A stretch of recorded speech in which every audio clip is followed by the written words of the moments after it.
Yan po mga ka-GM, isa na namang ano to, Lexus itong dinadiagnose natin. Yan o, yan yung kanyang top cover sa engine. Tinanggal natin dito para marinig natin yung ano, humming noise, yung complaint ng customer natin dito.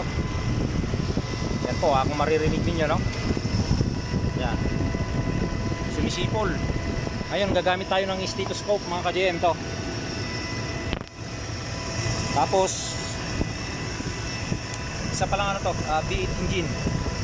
Yan, V-type siya, 8 cylinder, no? So bali ang nakita natin mga ka-GM dito. Yan, yan. Dito.